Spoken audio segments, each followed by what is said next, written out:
은 538년에 고레스 왕의 칙령에 따라서 예루살렘 성전을 재건하고자 돌아왔었지만 여러 가지 상황 때문에 성전 건립을 중단하고 있었을 때 학계가 나타나서 그러면 안 되죠. 우리 온 목적이 무엇인데 하나님이 성전부터 건립해야 된다고 말하게 되죠. 14년이 돌아와서 지연된 멈춰진 상태에서, 그리고 그와 다시 한번 같이 동조하며 같이 맞장구 치는 스가랴, 젊은 피가 다시 동원돼서 이렇게 하죠. 그들은 하나같이 약속이죠.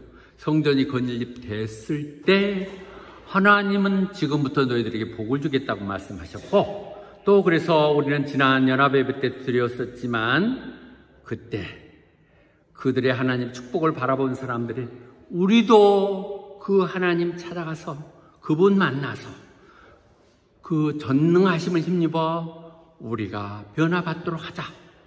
나 지금 가고 있다. 같이 가자. 이렇게 하는 부분을 얘기 나눴습니다.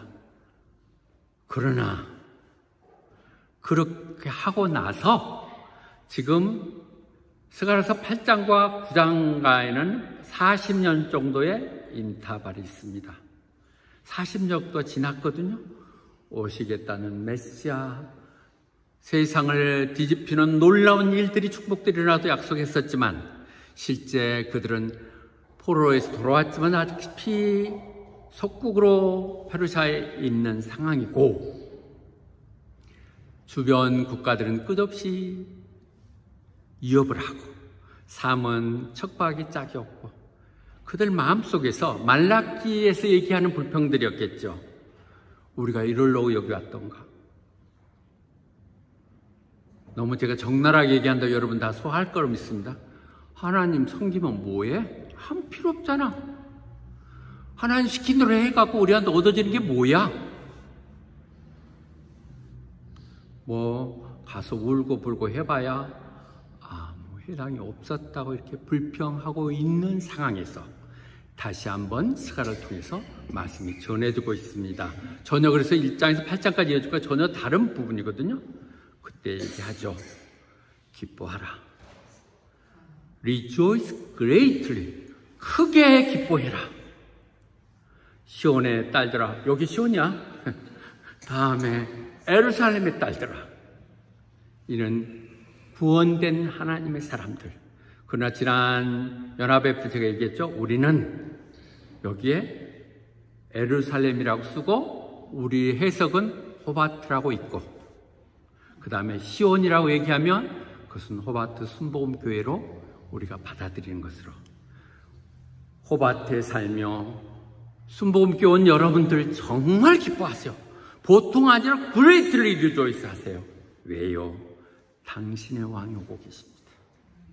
당신의 옹이 있는 그 왕은 지금같이 이렇게 압박하고 못된 짓 다 하는 그런 것이 아니라 의롭고 승리의 왕으로 오시는 분입니다. 말씀하는 것이거든요. 그것들이 우리는 계속 예언서를 통해서 이루어지고 있는 부분이죠. 이사야 9장 6절에 하는 한 아이가 태어나고 그 아이는 놀라운 상담자이며 전능하신 분이고 영원하신 아버지, 영존하시며 평강의 왕 되신 그분이 오신다고 선언을 하죠. 그분은, 우리는 그를 부르기를 의로우신 분, 우리의 의로우신 주님, 이렇게 Lord our righteousness 부르는 그분이라는 것이죠. 근데 그분은 어떻게 오시냐? 아주 lowly, 겸손하고, 그래서 나귀를 타고, 그것도 나귀 새끼를 타고 오신다고 말씀하십니다. 이 부분이 마태복음 21장에서 시연되죠. 예수님이 승리의 계가의 개선 입성하실, 예루살렘에 들어가실 때 하는 부분이죠. 우리는 그 할 때 벳박에 도달했을 때 저 동네 가면 나귀 하나가 묶여있을 때 그걸 풀어가지고 가지고 와라. 그래서 그 나귀를 타고 가시는 부분이거든요. 이 부분이 그렇게 9장이 시연되는 것이죠. 우리는 늘 그 고난 주간에 이 말을 인용하면서 스가랴에서 이렇게 정리되어 있는 부분이 우리는 본문을 통해 다시 한번 확인할 수 있습니다. 왜 낙일까요? 예수님 지금까지 살면서 뭐 타고 다니지도 못했어요. 낙이 타는 것도 대단한 것이죠. 왜 낙인가? 이것은 우리 구약에 보면 다윗이 그 아들 솔로몬을 왕위로 세우려고 때 그 장남인 아도니아가 반역을 일으키죠. 그때 그는 제사장 사독과 또는 선지자 나단을 불러서 이를 내 당나귀, 내 나귀 새끼에 태워가지고 기온에 가서 거기서 즉위식을 가져라 이렇게 하죠. 왕 즉위식에 타는 건 맞아요. 그들이 보이는 다윗을 통해서 이루어지는 요 왕의 부분이 일어나는 것이죠. 성경이 우연히 일어나는 것이 아니라 다 이렇게 예수님을 얘기하고 있는 것이죠. 왜 낙이 타고 싶어? 기왕이면 말 타고 당당히 가시지? 그분은 이 땅 가운데 진짜 그분은 하나님이세요. 하나님의 아들이니까 하나님보다 못한 게 아니라 like God in every 모든 부분에서 온전한 하나님이신데 자기 스스로가 하나님이라 전혀 생각도 안 했어요. 내가 혹시 이렇게 해서 내가 하나님의 아들이라면 득이 될 것 같고 도움이 될 것 같은 이런 거 하나도 티도 내지 않았다고요. 저분은 보통 분이 아니야 하는 생각을 하도록 어떤 것도 나타내지 않는 그 겸손한 모습. 그렇게 이 땅에 오신 것이 이 땅의 마국간에서 태어나셨고 종의 모습으로 오신 것이죠. 겸손하게 오신 그분. 왜 그렇게 하셨을까요? 누가복음은 얘기하죠. 구약에 일어나는 모든 것, 모세 오경이든 혹은 선지서든 시편에 얘기됐던 모든 것들은 나에 관한 얘기고 그것은 실현돼야 되지 않겠냐. 제자들에게 얘기하는 거거든요. 암막을 가는 제자들에게 구약에 있는 모든 얘기가 예수님을 관한 얘기라는 것을 우리가 안다면 그것은 예수님을 통해서 다 시연이 이루어지는 것이죠. 겸손. 나귀를 타서 겸손이 아니라 정말 우리의 겸손이란 뭘까?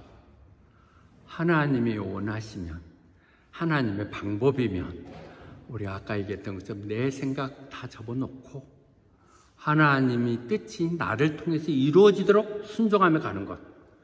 나귀 타고 가니 걸어가면 더 편할 것 같고 굳이 뭐 말 아니라고 그거 굳이 남의 거 빌릴 필요 뭐 있어? 하지 않고 하나님이 약속하시기에 그것이 나를 통해서 이루어지도록 하는 것. 이것이 겸손한 모습 같아요. 목회생활을 하면서 내 생각을 접어놓고 하나님을 앞서지 않는 이것. 이것이 겸손의 모습이겠죠.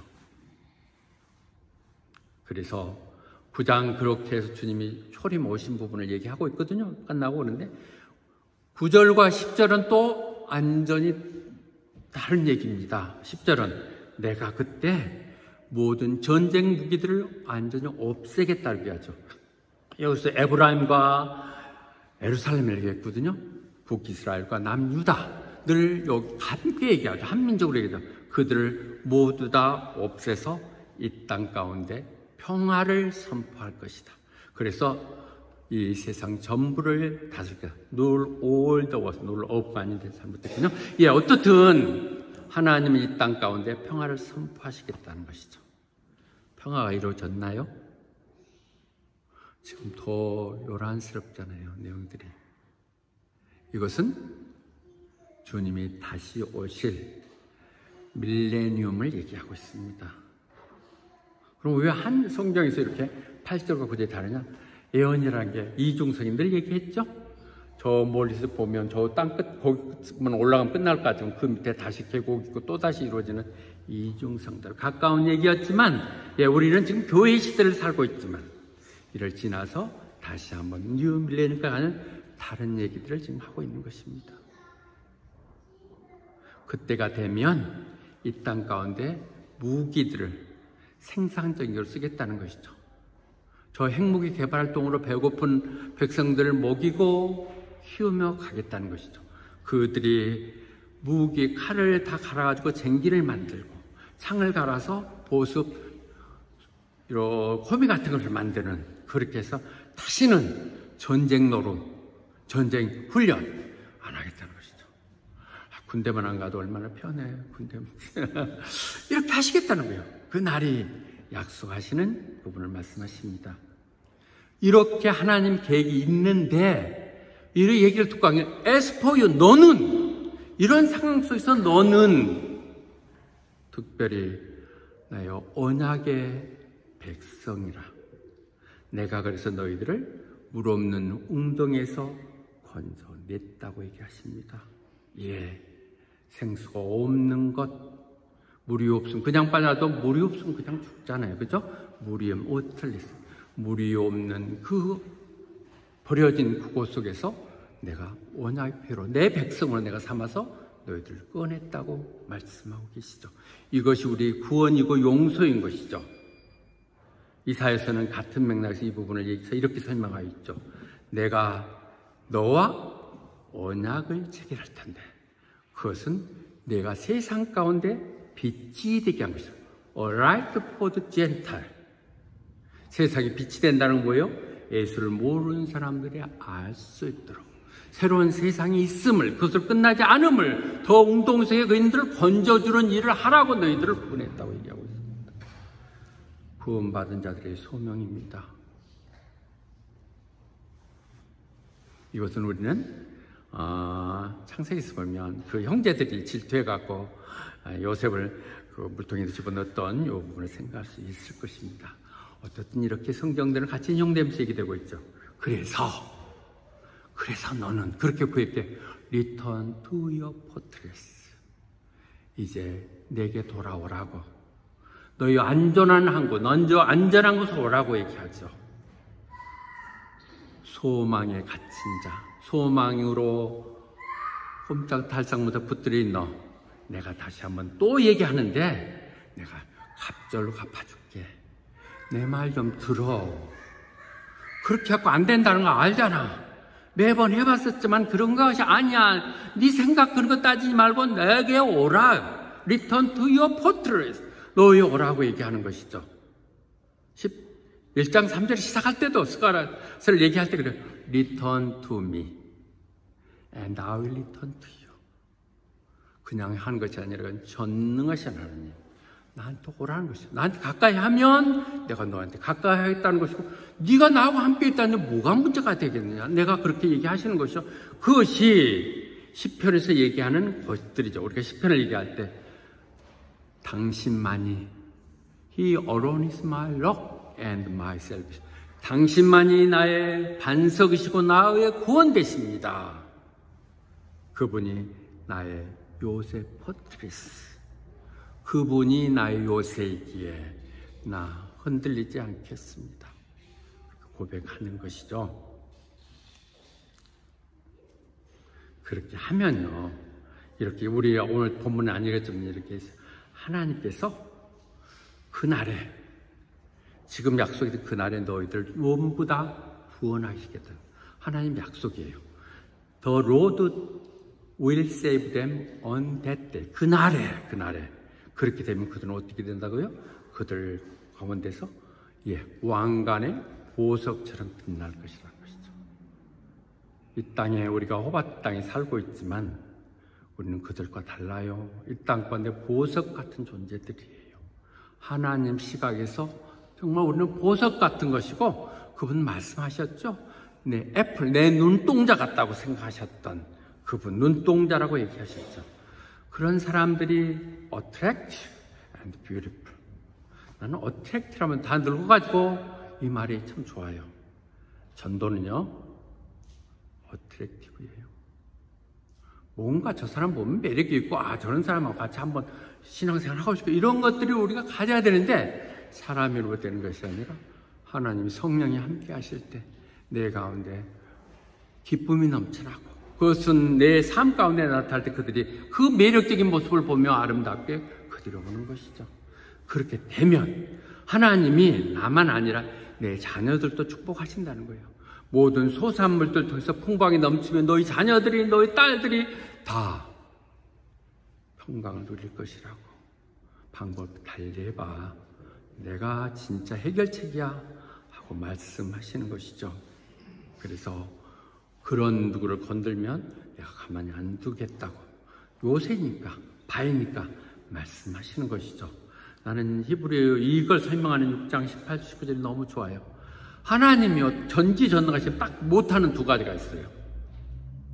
하나님이 The two things cannot change. 하나님 절대로 바꿀 수 없는 두 가지가 있는데 내가 한 번 약속하면 그 약속은 거짓말이야. 될 수 없고 내가 한 번 너희들이 선포했으면 약속해줘서 선했으면 절대로 거짓말이 없는 것. 하나님이 성경으로 써서 얘기해 주셨던 것, 어떠면 성령의 감동 따라 해주신 그 말은 반드시 이루어진다는 것이죠. 하나님이 할 수 있을 수 없는 것, 거짓말 하지 못하는데 거짓말도 뭐냐? 약속하신 걸 뒤집지 못하는 것. 스스로 그 자녀들이 내가 이렇게 하면다고 커비넌트 했던 거 하지 못한다는 것. 그것 때문에 이 말을 믿는다면 우리는 그러면 된 거 아니에요? 세계 그 많은 축복들이 있는데 그 어디 가서 고생을 하는 거예요? These things encourage us. 그것이 우리 심령의 영혼의 닻이 되는 거예요. 망설이고 방황하는 우리들, 인생의 방황은 예수님을 만나면 끝나고 신앙의 방황은 좋은 교회를 만나면 끝난다고 얘기하거든요. 여러분은 예루살렘의 시온성에 와 있습니다. 이때 우리 흔들리지 않는 이 영혼은 이 소, 이 바람, 이 소원, 흔들 수 없는 이것들이 내 영혼에 다시 돼서 흔들리지 않고 견고하게 버텨주는 것이죠. 늘 불안하고 안타깝고 이리저리 움직이는 분들 다시 한번 그 소망을 하나님께 덧대세요. This hope as an anchor. 그래서 이런 하나님, 이 하나님이 내 도움이 되시는 분이라고 생각하고 그 하나님께만이 내 소원이 있다고 하는 사람들은 복된 사람인 것이죠. 아무것이 없다 할지라도 하나님이 내 도움 되시고 내 소원을 주께 있습니다 하고 우리 찬양하는 그들 가운데는 그들은 늘 하나님이 언제 복을 줄까 기다리고 계신다는 것이죠. 13절에 다시 한번 이어집니다. 그랬을 때 내가 유다를 내 활로 사용하고 에브라임을 화살로 사용하겠다. 그래서 내가 저 그리스를 무찔 것이다. 내 아들들 다 동원해서 그래서 그들이 병사가 될 것이라고. 앞에서 얘기할 땐 다 불어 없앤다고 그랬는데 하나님은 적은 저 수가 없애야죠. 우리 죽이러 오는데 가만히 있으면 안 된다고 장경동 목사님 얘기하더군요. 예. 남북 같이 합쳐서 그리스를. 이것은 이 예언되고 있는 200년 후의 예언을 얘기하는 거거든요. 그 페르시아가 그리스 알렉산더 대왕에서 망하죠. 336년에 망해요. 그때 알렉산더는 25이었어요. 아버지가 암살당하고 그를 왕위를 받았는데 그는 25년 바로 승리하자마자 바로 페르시아를 가서 공격을 해서 그걸 점거하고 페르시아 왕으로 가게 되죠. 그래서 그는 지중해 일대 저 애굽까지는 모두 다 점령을 해요. 전부 다. 그런데 그가 갑자기 8년 동안에 온 세계를 다 뒤집었는데 다 했는데 23살에 열병으로 바로 바빌론에서 죽고 말죠. 그리고 나서 세 장군들이 나눠 갖게 된 이 혼란기 이런 부분들이 있었거든요. 알렉산더가 그렇게 해서 페르시아를 없애주고요. 그리고 그도 그냥 죽어요. 8년 만에. 엄마 이쁜 거 활려 따가 죽어줬어요. 그렇게 됐거든요. 그리고 그 소용돌이 속에서 우리는 뭐 이스라엘 역사를 얘기하는 거 아니지만은 메카바 그 혁명이라고 얘기하는 잠깐의 제사장 가문 그들이 대항하고 그들이 해서 130년 정도 이렇게 다스린 것이 있는데 그 중간에 여기가 다시 대항이 죽고요. 로마가 다시 그리스를 점령하죠. 다 망하게 140년. 그래서 그리스가 로마가 점령하게 되고 46년에 그리고 그때 63년에 BC 63년에 예루살렘도 점거하게 되죠. 속국으로 되죠. 그래서 지금 이 과정이 알렉산더 대왕에서 이 나오는 것이 지금 예수님 오신 걸 얘기하는데 예수님이 오기 위한 다 준비 과정이에요. 모든 것이 합력하여 선을 이루는 때가 되매, 왜 그때가 때냐고 얘기할 때 우리는 두 가지 측면을 얘기할 수 있죠. 알렉산더의 가장 위대한 것은 그가 그 나라들 다 점거해가지고 헬라어를 세계 공용어로 만든 것이에요. 그래서 신약이 헬라어로 써있기 때문에 읽는 것이죠. 그리고 로마는 모든 것은 로마로 통한다고 그 연한 속국들 전부 다 해서 길을 닦아놨어요. 바울이 그 길을 따라서 전도를 한 거거든요. 이렇게 주님 오실 때를 예배하는 것이 되죠. 그렇죠? 계속하겠습니다. 그런데 여기서 뭐라 했어요? 그렇게 구원하겠다는 이스라엘 백성들을 무기로 사용해서 하나님께서 그 역사를 사용하시겠다 그랬죠. 하나님 우리를 구원한 것은요, 구원한 것은 우리를 하나님의 군사 되기 위해서 그랬어요. 에스겔의 마른 뼈들을 대원해서 그들이 일으켜졌을 때 가서 잘 먹고 잘 살라고 이제 했나요? 아니요. 군대가 됐다는 것이죠. 그것은 구약 얘기고 신약도 똑같아요. 에베소 2장 8절에서 우리가 구원되는 그거, 그렇게 해서 우리는 하나님이 만든 걸작품이 되지만, 가스 오크맨십이 되지만, 그렇게 한 이유는 뭐냐? To do good works. 좋은 일 좀 하면 살라고. 이 부분에 혼란이 없습니다. 저는 이 지난번에 공식을 한번 소개하면서 너무 놀랐죠. 우리의 구원은 하나님 은혜로, 그래서 우리가 받아들일 때 되는 거거든요. 거기에는 믿음은 필요 없어요. 마이너스 페이스. 공식과 공식 등식이 되죠. 구원은 은혜와 믿음에다가 우리의 노력은 없지만, 그렇지만 구원이 이루어지면 이 워크는 왼쪽으로 넘어가서 그것은 플러스가 돼가지고 정말 하나님의 은혜와 믿음이 있는 사람이라면 우리의 구원은 워크로 증명돼야 돼요. 우리가 이렇게 얘기하고 감동하고 받는 것 100번이고 좋습니다. 그래서 뭐 하겠다는 거예요? 하나님 일 좀 하자는 것이죠. 오늘 제목은요, 저는 이 본문을 택한 것은 Prisoner of Hope. 너무 멋있죠? 사랑에 붙들리는 게 아니라 소망의 포로가 돼서 나는 포기할 수가 없어요. 나는 실망할 수가 없어요. 왜요? 나는 소망이라는 것에 딱 붙들림 잡고 꼼짝달싹하고 소망을 당했어. 내 보이는 건 모두 다 소망뿐이에요. 정말 놀라운 bright 미래맞게 Prisoner of Hope. 나는 이 단어가 너무 가슴에 닿았어요. 그래, 소망의 프로세스.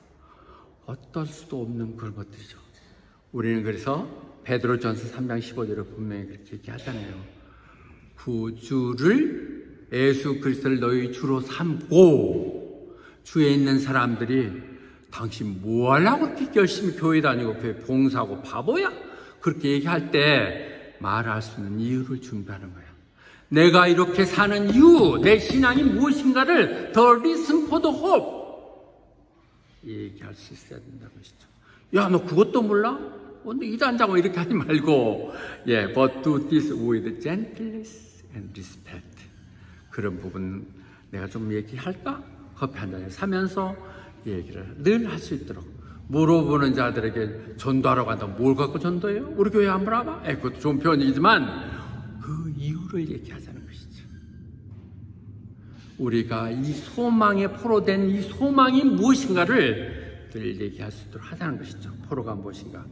그래서 늘 바울 사도는 이렇게 얘기하죠. 너희의 영안이 열려서, 육신적인 게 아니라 진짜 눈이 열려서 그들이 정말 너희들을 굳이 불러서 호바트 땅에 오게 하고 순복음교회 와서 예배드리게 하는 그 이유, 그 내용, has called you 했던 소망이 무엇인지를 알기 원하는 것이죠. 여러분 여기 심심하니까 같이 친선 노름하고 개모임 하자고 하는 거 아니잖아요. 너희들을 불렀던 그 소원을 우리가 나누자고 얘기하는 것입니다. 오늘 찬양 리더도 대표기도도 너무 저한테 감동을 줬습니다. 그렇습니다. 우리가 그런 거 하자는 것이죠.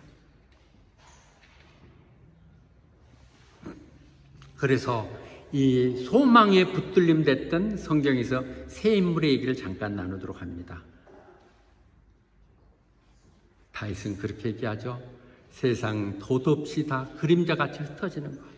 그렇게 열심히 번다고 모으지만 누가 차지할지도 모르는 것. 금방 풀처럼 사라져버린 그 의미 없는 삶 속에서. 그래서 나는 당신의 소망이 뭡니까? 물으면 You are my hope. 하나님의 제 소망 되십니다. 뭐라고 얘기해도 다 헛되고 부질없는 세상 가운데서 나는 무엇이 당신의 소망입니까? 당신이, 예수님의 그 영생이, 부활이 그렇게 얘기하는 것이죠. 그런가 하면 아브라함 믿음의 조상은 그렇게 얘기했죠. Against all hope. 아브라함인 hope believed. 이 말 너무 좋죠.